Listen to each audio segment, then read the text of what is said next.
Hi there, this is Bravo 1, Bravo Team Airsoft, and in this video I'm going to go over the VC, or vietcong, or Viet Minh, depends on what era you're thinking of doing and what you're looking at and what you refer to yourself as in this sort of equation.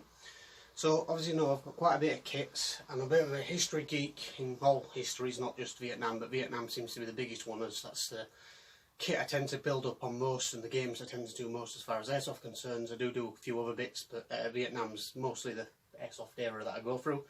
I've been doing it now for about 10 years. I've done all kinds of eras and different kits, different timelines. Vietnam seems to be the one I'm most passionate about, so I've built up quite a bit of kit, and that's why I do these videos, to show off what kit I've got and why, and what information I do know about them. I mean, there's a lot I don't know. I class myself as an amateur historian when it comes to this type of things, as I'm constantly reading, constantly learning and adapting, and then making sure I've got kits and evidence to support those kits to make sure they're legit, as I'm going to go over with some of the things I have here.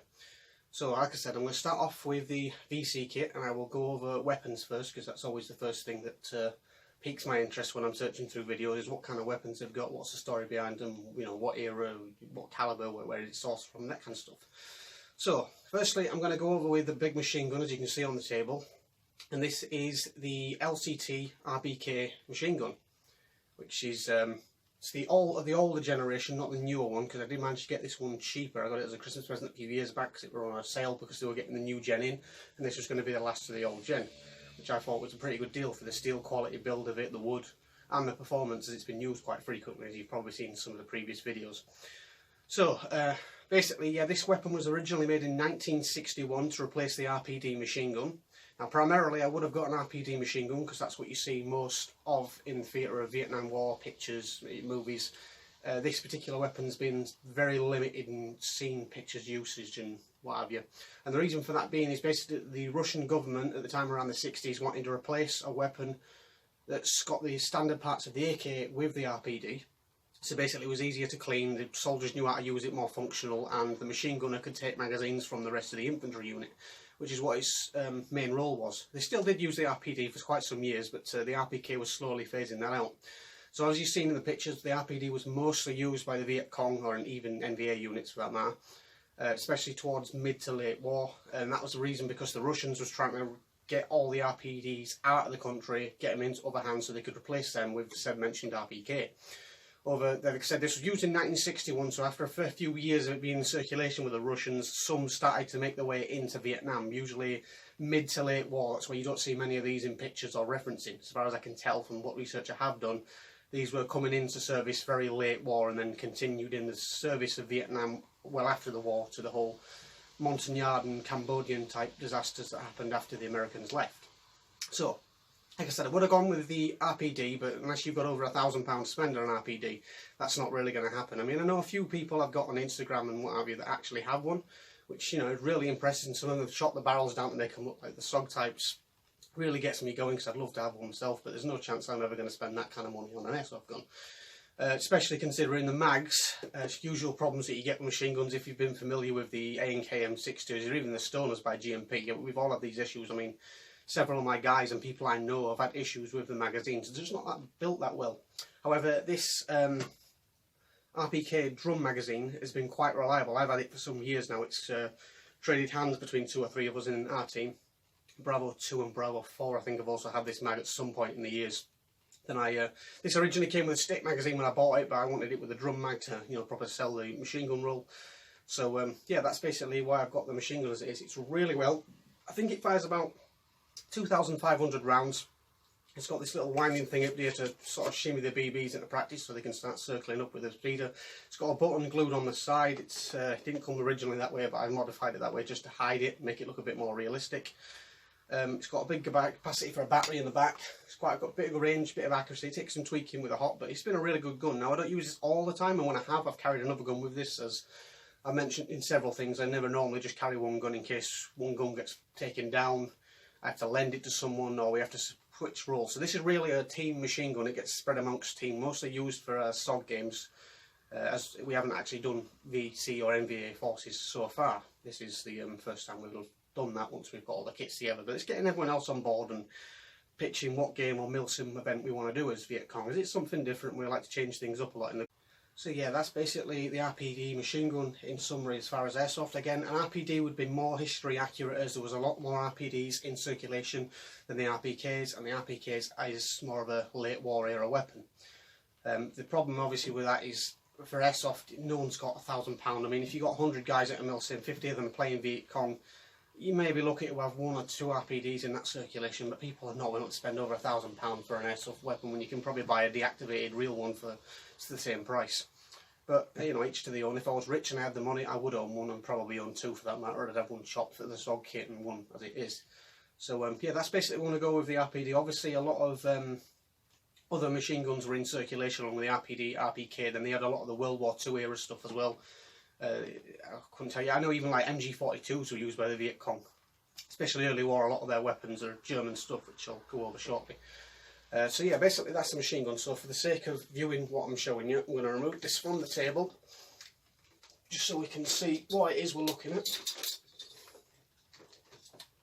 So the next one I'm going to go for the Specialist. Now this one is a bit of a grey area because there's not a lot of research behind this, but I will talk about the SVD Dragunov sniper rifle. Now this is a limited edition G&G version, I believe. It's been a long time since I've had this, and I've only seen limited use of it because I don't have a lot of patience as a sniper. It takes someone with more skill than me, but for the sake of collection purposes, as I'm into the Vietnam War, I have got one. Now most VC snipers were often using Mosin Nagants or some old World War I, World War II era bolt action rifle. The Dragunov was hardly ever seen within the Vietnam era. It was used, but very, very limited. I wouldn't say it was a common thing. If you've got an entire team of snipers and they're all using Dragunovs, it'd be highly unrealistic for the sake of Vietnam War reenacting, because, like I said, it was really uncommon. There is recorded images of captured Dragunov rifles within Vietnam, and there was a reward for anyone that, if you was in the US forces or ANZAC forces for that matter, and you killed a sniper that was carrying one of these and you handed it into local authorities, RMPs, I'm not entirely sure who you'd hand it into, but it was something like a $27,000 reward for any sniper you shot that had obtained this rifle. With it being at the time, it was quite a rare rifle. The Russians were very proud of it. It was originally built with marksman specs for competition shooting, believe it or not, before it was actually a war rifle. It was designed for like the Olympic type stuff. So from what I can believe, the ones that were in Vietnam were mostly used by the Russian operatives. Yes, there was Russians, if you're not quite aware of it. The Russians were operating within Vietnam in very small numbers, usually as advisory capacity. But we do know Spetsnaz and Air Force pilots and artillery guys were in Vietnam supporting the NVA government and the Viet Cong at this point. So that's how we know the snipers got in country. Now, a couple of these that were given to the Viet Cong or MVA was usually on experimental trials to see how they worked and how they ran. Like I said, the Russians weren't very big on giving these out, as that for them this was their state-of-the-art technology that they didn't want in anybody's hands but theirs. The Americans were quite keen to get hold of these to strip them apart for specs or collection, which is why they put such a high reward on them. So if it was found, it would have been very late war and it would have been very uncommon. But for the sake of airsoft, I've added this to the video, as if you're a Viet Cong sniper, you haven't got really a lot of options to go for as far as, you know, authentic, real Viet Cong type weapons. Unless you can get like a Mosin Nagant, but to my knowledge they don't make one of them in spring yet that I know of that's reliable. I had a gas one by King Arms a while back, but it was not very good, and it ended up breaking and had a lot of problems within a year of owning it, so I wouldn't really recommend that as a sniper. I mean, it takes a lot of money and work to build as a sniper, because you have to get a scope for it if you were doing a proper, you know, sniper with a scope, unless you were doing the whole marksman thing without one, which, you know, did happen. So obviously for airsoft, this is really your only go-to for a Viet Cong sniper. It's not highly realistic. If it was half a dozen people, you get one in a couple of hundred in realistic terms. As like I said, as far as I can tell, it was very rare. It was normally unseen by like a few people that have had captures with the papers and then brought back to the States, which I have seen doing my research on a lot of this stuff, because I'm a bit of a geek and I like to backdate what I've got. But like I said, it was very unused and not common. But if you're doing airsoft, you haven't got a lot of choices. So if you're going to do the sniper, this is what I'd go with. Unless you want to try a captured, like in an M14 or an M21, maybe a Springfield or Remington 700 using, you know, a VSR with a mock kit like what I've got at the top. You could probably use that as a weapon capture for a Viet Cong sniper. But as far as a communist Red Army type gun, this is the best you're going to get as far as sniper rifles that I know of, to my knowledge, in airsoft so far. Unless you want to use like a Spring K98 or something along that, because like I said, German weapons were vastly used by the Viet Cong, especially early war. So that's the Dragunov out of the way. like I said, with as far as the Dragunov, it's not 100% accurate. I know it wasn't widely used and it was very rare, but there is evidence supporting that it was used. So the next one is a common one, which we all know and love, which is the AK-47. Right, it was very common, especially late war. I think after about 1956, 57, these started becoming more common. And the magazines were the big thing that's given them away and had a big fear factor. It was meant to be an indestructible, highly reliable, and holded more ammo than the M16 did at the time. Up until 67, where civilian M16 magazines for 30 round mags were actually being shipped into the country privately, until late war, where they all started getting issued right on the back end. So this isn't actually an AK-47. This is a Chinese Type 56. It has some slight modifications at the time, because it has originally like an O-ring sight on the front, and I filed that out like a Russian style just because I didn't want to get tunnel vision. I found it easier to have with open sights. It did have a plastic bayonet on it, but it looked a bit cheap and tacky to me, so I cut the bayonet off and just used it as an AK. It was wired to Dean's and had a few other odds and sods modifying it, especially with the magwells. The magwells are very wobbly. It still is a little bit, but I had to put some tape on the inside of that, just some electrical tape, just to pad it out to stop the wobble so much, because this wobbled a lot when you ran. Now, this is originally made from real steel parts and a lot of heavy woods. This is a really heavy AK option. Now, I own several AKs, and this one hasn't been used so much, especially since I got my TM recoil, as I'm absolutely in love with that in compared to this. But the build on this thing is bloody indestructible. I absolutely love it. You could, like I said, you see on a lot of documentaries and films, you could run it over, you could smash it, drop it, and it will stay intact, and it will, because this thing really is a tank of a gun. It is absolutely amazing. But again, the weight is... it adds to you when you've got all your other kit on, because it's a lot heavier than any other guns. It's more like the weight capacity of carrying a real AK-47. I mean, to look at it and feel it, you'd think it was real. So yeah, this is the Type 56, the Chinese copy, which was the earlier war versions. A lot of these from about 56 to around 59 would have mostly been Chinese. At that point, the Chinese government stopped basically lending them kit, and then they started going more with the Russian type stuff. It was some sort of political dispute with money. And basically the Vietnamese government had to pay the Chinese later on as like some sort of loan in order to pay for all the weapons and equipment and advisor the Chinese got.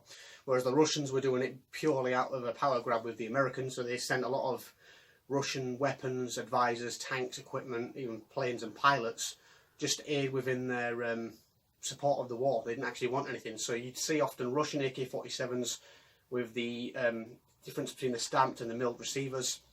And then that was probably slightly more reliable than the Chinese one. But the Chinese one was in massive circulation, so it was between Chinese or Russian. This is on the heavier side of buying an AK-47, as it's a real sword version. So if you've seen the real sword versions, you're looking at about £500–600 in some cases for one of these. And I did get this when it very first came out, so you can imagine how much more it was at the time of purchase. But there is some cheaper options. I mean, I've got a £100 AKM on there in full wood kit. I got that from a shop in Poland.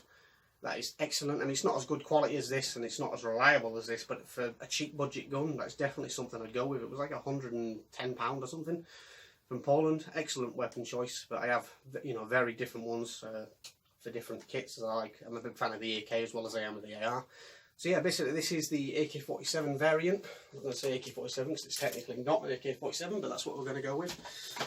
So the next one I'm going to go over is the pistols. Now, obviously, vietcong, it's up to you if you're doing a vietcong kit, whether you want to go with a pistol or whether it's something you don't care about. I don't know. I know some people that just don't find use for a pistol whatsoever. I love pistols in my kit. Rifles and pistols usually my go-to over different weapons for different reasons. So I'll start off with this one. We got a Russian Makarov. Now, this was made by several different countries. It's got the communist star on it. I believe this one is the Russian version, but the Chinese made one. I even believe the Vietnamese government themselves made them in small batches, but because the warehouses were being bombed to shit all the time by the air-like strikes and everything else, it weren't massively produced. But a lot of these were done by Russians, Chinese, I believe, like the Bulgarians and all the other Eastern Bloc countries ended up having these. So they're quite a popular gun, they're quite reliable, and in real life they fire like, think of a 9mm bullet on steroids. That's basically how I can describe the kind of round this fires. It looks like a 9mm, but it's a lot fatter and chunkier. So the problem with carrying one of these in today's age, if you found one of these, used all the ammo on it, and you found 9mm ammo, it would not fit in this. It's got its own unique type of ammo. But it's a very reliable gun. It's quite powerful for airsoft. It's run off of CO2. It's a KWC model. And I'm quite impressed with it. And it has a very weird stripping mechanism. So obviously, magazine out. And then it's got the trigger guard, how it pulls down. That's how you pull it down. You pull that down and the slide latches off, which I think is a very unique feature compared to most guns like the Brownings and the 1911s or the Berettas these days. A lot of even the Glock system, you know, you pull the latch down, it's on the slide itself, not actually on the trigger, which I found quite unique. So yeah, that's a good choice if you're playing the NVA VC sort of bloke. I actually carry this as a SOG member somewhere on my kit because it's quite compact. The hand grip is a little meaty, but the gun itself, it's you know, not much bigger than a PPK. You know, a PPK would have been ideal because I know they were quite used quite a lot as well as good backup guns, but getting hold of a reliable, cheap version of a PPK is just not that common, so that's why we've gone with a KWC Makarov. I believe I got this one at the time for about 80 quid, but they've gone up in price as far as I can tell from looking, because Bravo 2's after one and they're about 120 quid now. But anyway, that's a pistol for the Makarov for the common VC. Next one I'm going to go is just something you're all going to know, is your Colt 1911. It's KWC, this is a custom version I've done myself. So it's a bit unique to the standard version, but I like the fact that it was unique. The trigger guard's been extended and the V-Vitals been changed over. More or less the same as a standard 1911, it just has some custom features. Now naturally, because the war went on for quite a long time, and the 1911 was around since the end of World War One, it's been in service for quite some years. It's still in service now. As you can imagine, when troops were killed, NCOs, officers, special forces, whoever would have been carrying this sort of pistol, depending on their MOS. So if you kill a bloke, you take his M16, his M14, whatever, he could have this in a holster, so obviously the vietcong killed their enemies, took their boots, the clothes, whatever they could use from the dead. And then that's how the M16 would have got, the M16, well yes, was the M16, 1911, M60, whatever he had got into circulation. So you could use a 1911 for your VC kit, it's highly plausible. You can basically explain why you've got it and how. It's very common, no one's really going to question it, as it was a large circulation throughout the war, along with the Browning Howard Power, Colt Python, T33 Tokarev, whatever it is you can get a hold of, so that works. Now another one, as I mentioned earlier about German weaponry. Now this is a Luger, I'm not too sure which version this one is. It's a slightly longer version, so it's not a standard Luger. I think this could be an artillery version. I'm not a World War II expert or a World War One expert, as this originally came round about World War One as well. So I couldn't tell you the specific model of this one, not without looking it up and then telling you the specifics. Some of you people might know if you're into this sort of stuff. But yeah, basically this is a 9mm Luger with a slightly extended barrel, which could be the artillery model. Obviously the normal Luger is slightly smaller. I got this just simply for collection purposes. Before I realised how many weapons from the Germans were actually in Vietnam. And then it sort of worked for the VC loadout. Obviously you'd have to carry this in a shoulder holster or by an artillery sized World War II German holster. And this is a WeTech version.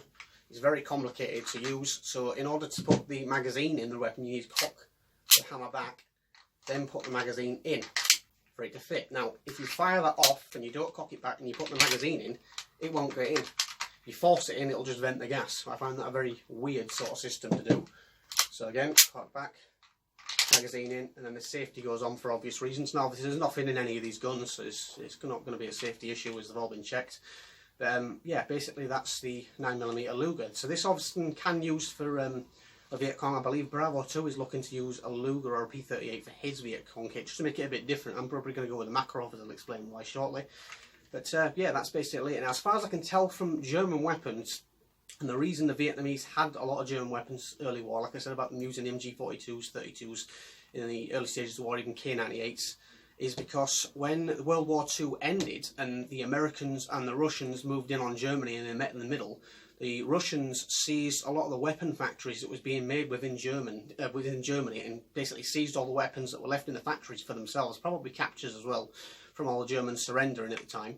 They then obviously stored them in their warehouses, and then when the Vietnam War kicked out, the Germans obviously lost their weapons, the Russians then obtained them, and the Russians then give the Vietnamese all the captured weapons from the Germans, which is why they had them. But obviously at the time they were starting to, technology was fading out, there were better things, faster things, more reliable things, and things clean, especially with the, you know, the chamber of this, you know, that's up like that, the amount of dirt and stuff you can get in that. I can't see the Luger being a very reliable gun. I mean, I know for World War II it was more about symbolism and power having a Luger, you know, it was the ultimate bad guy gun for the Germans at the time.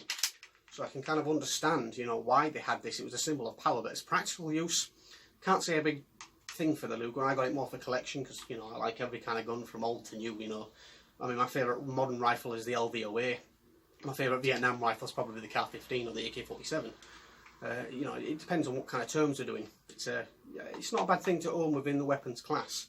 So yeah, so that's the Luger. Obviously, many other weapons you can use as long as you can explain the timeline and find out that there was in service around the world at the time from, you know, 1965 to about 1973 before the last American pulled out.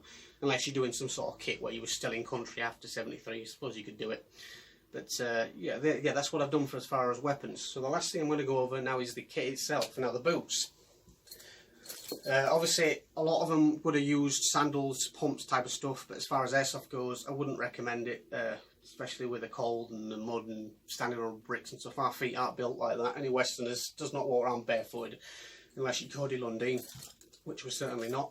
So I'm going to go with the boots. Now these are French paratrooper boots. So obviously the French Indo War happened before, well, French Indochina War happened before Vietnam, when the French was there in the 50s. When they lost the war, they left a lot of their kit there. Naturally, like most wars, they bogged out, and the ones that weren't killed obviously left. So a lot of their kit were lying around. So some of the Vietnamese kit, they had like French mash machine guns and a lot of kit still flying around. Now boots would have been a good thing. Obviously boots were not, you know, something that was a lot of circulation back then. So the kit and the era I've gone with here is it would have been someone that was former Viet Minh before the Viet Cong was established, when the Americans got there and when they were fighting with Ho Chi Minh against the French. So I would have said that my character, the guy I'm playing, would have originally took these boots from some sort of base off a dead paratrooper, or maybe from a company supply sergeant sort of depot where the boots would have come from. So I would have got these, I think I got these from eBay, about 30-40 quid in my size. They're really comfortable. They're actually more comfortable than the American ones. Now there's not as much ankle support as the American ones because they're just made out of a light sort of canvas colour. I believe these also came in a green and probably a black as well, because I have seen them in green and black in pictures that I've seen used. So it all depends on what you want to go for. I quite like the khaki sort of tan colour. It works, it stands out as French boots. So that's what I've gone for footwear. Obviously you could go with US American jungle boots. You could probably go with Australian black boots. You could probably get away with Russian as well for that matter. As I said, the Russians were there as an advisor important, they were importing kit. And the Viet Cong basically used whatever they could go. You got to remember, a lot of these were French remnants, you know, taking all the French kit of what they had at the time, whatever they can get hands on until the Americans come along. So I can imagine any soldier that was in service or former Viet Minh would have had a lot of French kit left over, you know, until the World War II stuff, and then the American stuff got in hand. So a lot of these originally was like fishermen and villagers. They didn't have a lot of supplies, a lot of easy access to get a hold of weapons other than what maybe the NVA supplied them, or they got through some sort of shady deal. Unless there was some sort of arms market or something abroad, which, you know, is possible. So that's why I've gone with the French boots. As it was a matter of getting a hold of whatever you can. You kill the American, you take his boots, you take his weapon, his webbing. It's been seen in a lot of books and images and stuff like that of people carrying a mixture of kit. So again, with weapons, just what I mentioned doesn't mean that's all you've got to use. You could use, you know, an M16A1, an M60, an M14, whatever you want really. Because VSC, you've got full capability of saying you can use whatever weapon you want to use, as long as you can explain it in circulation. You know, about it being that you could use an HK-33 and then just say you killed a SEAL. I mean, I know a lot of SEALs didn't die in Vietnam compared to a lot of the other forces. But you could say, you know, you took it from a SEAL with it being an HK-33. It's completely possible, or a TT-223 as they're actually known. So yeah, that's me ranting on about the boots. So the next thing I will go over is the mannequin itself. As you can see, I've got a few different mannequins around. I've got different kits on it. So I'll start above the top. Where's the floppy jungle hat types thing that was, you know, seen obviously by the Americans and the French. So obviously the Vietnamese have got their own idea, which is basically just a standard floppy hat. There's not really much to it. Now we do know that they use the rice paddy hats. You can get them pretty cheap, and they were a very common VC thing. But because I've gone with the whole ex-Viet Minh officer type loadout for the Viet Cong look, I've gone with a proper military style hat. So yes, it's basically just a standard green bush hat. Finding these actually online has been quite hard, as I did recently look to try and get one of these for Bravo 2 for his birthday, but I couldn't find one. So this is an original one. This is genuine real kit. It's not a repro or anything, so that's why it's all tattered and a bit worn, and I can't seem to find another one. So anyway, that's yeah, the bush hat. After that, we've got your Chi-Com AK-47 style chest rig. Make sure it's got the ones with 3 mags and not 4, because as far as I'm led to believe, the 4 magazine pouch was slightly later Vietnam. It was the 80s. Your 2 grenade pouches on the side, your 3 7.62 magazine pouches, which, you know, are in there, which are quite handy. I sometimes use these for like SOG kits. I have another one of these for my SOG that's a lot more worn. This is a newer condition. The SOG one I've got is really tattered and old because I have had it years, and I tend to put some rags at the bottom and use that for your 30 round M16 magazines, as we know SOG did have them. Then you've got basically, I'll start with the back. So we've got basically a Vietnamese NVA style rucksack on the back. I don't believe it has much in it, other than an American GI belt, watch, sorry. I think it has a belt in it as well, which is why I said that. So yeah, that's basically a Vietnamese type pack. I've got a Claymore type bag on the side. I'm just going to say that was captured off an American forces, as we know that the Americans used the Claymore bags after they'd used the Claymores for carrying food, water and other stuff like that in it. He's got a load of dong in it. He's quite a rich bloke for an ex-Vietnam pilot. We've got some American pilot gloves in there, which I've been looking for from a Black Hawk Down kit, so I think they won't be going back in. And yeah, I think that's about it for in there, other than a couple of loose bullets and some random airsoft parts. So that's the Claymore bag. Again, most of this stuff was, I think, all purchased from eBay. Then I'll move on to next, the water bottle pouch. Now, obviously, several different water bottle pouches are used. You could get away with an M56 water bottle pouch from an M56 belt if you wanted to. But again, I've gone with a whole experienced veteran Viet Minh fighter, so I've gone with basically a cheap sort of, it was a Chinese made water bottle. It had a really crappy cheap sort of strap. I've made a genuine one out of canvas, different straps. I believe this is from an SKS chest rig, a lot of access straps I had from it. So I've actually sewn up my own canvas chest, my canvas sort of belt loop for the water bottle. So it's quite unique and it looks quite realistic. I'm quite happy with this, and I've tattered and weathered up the water bottle just to give it some dents and some scratches, just to make it look more water. So that's that. The next thing I've got obviously is the Makarov. I've got a Russian officer's Makarov holster, and that's obviously on a Chinese Russian type communist Tsar belt, which I quite like.